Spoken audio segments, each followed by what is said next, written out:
कर रहे हैं।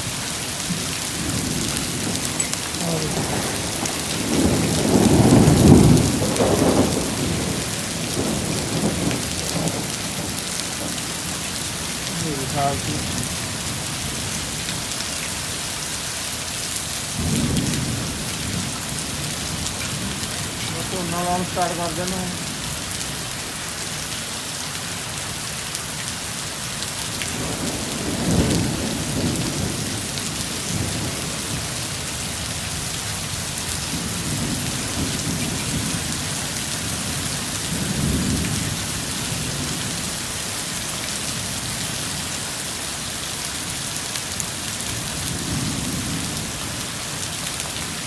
फिर भाग गए हो गए।